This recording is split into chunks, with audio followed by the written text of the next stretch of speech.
We're joined now by Marcus Speller. He is a presenter with the Bleacher Report. He joins us now from London. Marcus, great to have you with us. This is one of the greatest underdog stories ever, but it's not quite over yet, is it?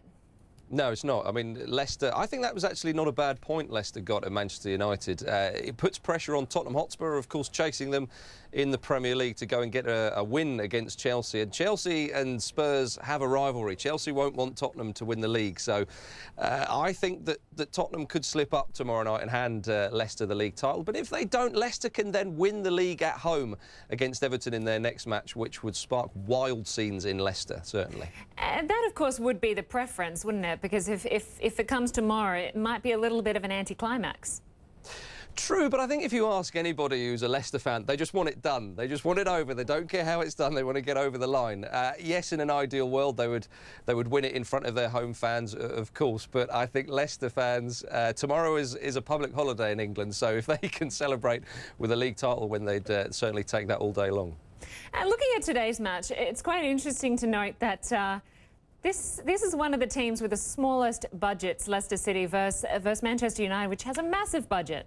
Yeah, it's very true. I mean, Manchester United have spent 250 million or 300 million pounds in the last couple of years, and you compare that to Leicester, who have spent hardly anything. I mean, Riyad Mahrez is one of their star players. They bought him for 400,000 pounds a couple of years ago. I mean, it is utterly remarkable, this Leicester City story. You can't find enough superlatives to describe it. I mean, your report there mentioned a number of other teams that were quite spectacular in their league wins or cup wins, but this, for me, it would be, I'm going to put my neck on the block and say, the greatest achievement in the history of team sport if they win the league. Yeah, it would certainly be incredible. And, of course, Jamie Vardy was missing today, one of their key strikers. Yeah.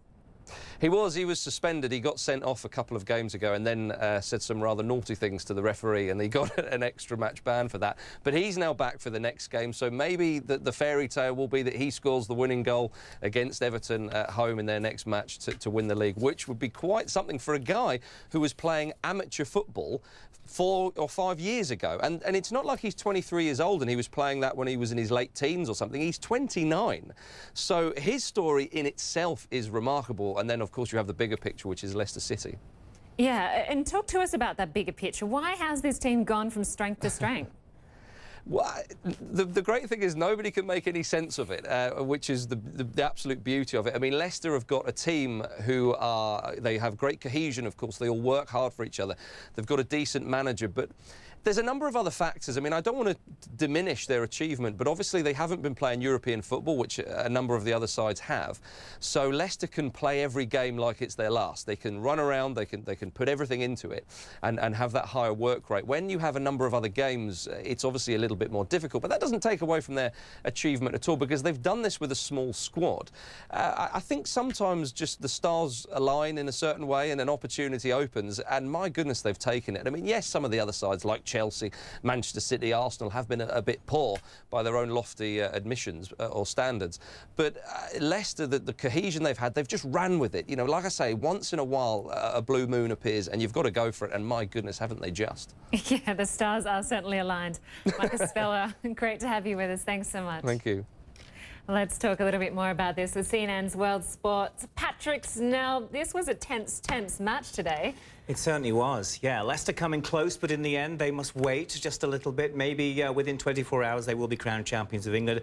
But just picking up on Marcus's point, yeah, a terrific achievement for Leicester throughout this season. They're not there yet. They've done so well. They're so near and yet so far. But I just want to elaborate a little more and pay tribute to as well Claudio Ranieri, their wily, experienced Italian head coach. He has been, for me, instrumental if just keeping your players calm when you're coming down the stretch. Remember, a lot of these players, only one of them has title-winning experience. Robert Huth, the big German, at the heart of their defence when he was with Chelsea. But this is a bunch of players who've never won top-flight titles, England's top-flight titles before. And Ranieri, and we should say that he, as a head coach, has never won a top-flight title before, but he is 64 years of age. He has a wealth of experience. He's managed at some of the world's biggest clubs, and he has just been deflecting the media. He's been very relaxed, very cordial. On Friday, we saw him going around a room packed full of reporters, shaking hands, and that really does help distract the pressure away from the players.